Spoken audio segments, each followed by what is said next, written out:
స్థానిక సంస్థల ఎన్నికల్లో వెల్లడైన ఫలితాలు వైసీపీకి శరాఘాతంగా మారాయి.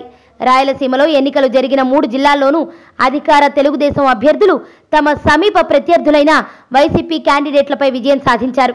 దీంతో జగన్ పార్టీ నేతల్లో అంతర్మథనం మొదలైంది. సీమలోని స్థానిక సంస్థల ఓట్లలో అత్యధికులు వైసీపీ నుంచి పోటీ చేసి గెలిచిన వారే.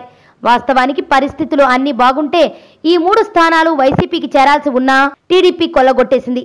వైసీపీ టికెట్పై గెలిచిన పలువురు ఎమ్మెల్యేలు తెలుగుదేశం పార్టీలో చేరడం, వారి వెనుకే ఎంపీలు, ఎంపీటీసీలు, జెడ్పీటీసీలు వందల సంఖ్యలో టీడీపీలో చేరడంతో వైకాపా ఓట్లన్నీ తెలుగుదేశం ఖాతాలోకి వెళ్లిపోయాయి.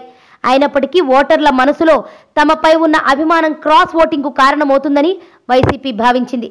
ఈ ఎన్నికల్లో క్రాస్ ఓటింగ్ జరిగినట్టు తెలుస్తున్నప్పటికీ అది వైసీపీ విజయానికి మాత్రం దారి తీయలేదు.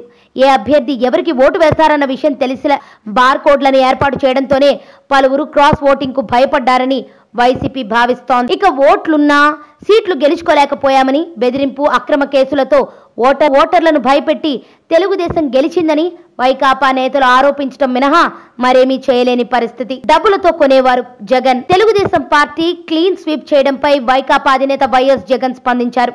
తమ ఓట్లన్నీ కొనుగోలు చేసిన చంద్రబాబు సాధించిన విజయం అనైతికమని, ఇది ఓ గెలిపేనా అని ఆయన ప్రశ్నించారు. ఓట్ల కొనుగోలు పథకంలో చంద్రబాబు ఆరితేరిపోయారని, ప్రజాస్వామ్యాన్ని కాపాడాల్సిన వ్యక్తే అధికార బలంతో ఓట్లను కొనుగోలు చేశారని జగన్ ఆరోపించారు.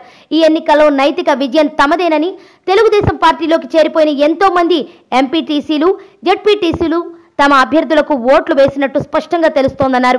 ఈ ఎన్నికల్లో తమ పార్టీకి పూర్తి వ్యతిరేక ఫలితాలు వచ్చాయని, కొన్ని ఛానళ్లు పనిగట్టుకుని ప్రచారం చేస్తున్నాయని, కోట్ల రూపాయలను ఖర్చు పెట్టిన టీడీపీ అతి కష్టం మీద విజయం సాధించిందని ఆయన అభిప్రాయపడ్డారు. ఇవి నిజాయితీగా జరిగిన ఎన్నికలు కావని అన్నారు. తెలంగాణలో ఎమ్మెల్యేలను కొనుగోలు చేయాలని చూసిన చంద్రబాబు ఏపీలోనూ అదే పద్ధతిని అవలంబించారని ఆరోపించారు. చంద్రబాబు దిగజారుడు రాజకీయాలకు ప్రజలే చరమగీతం పాడతారని అన్నారు.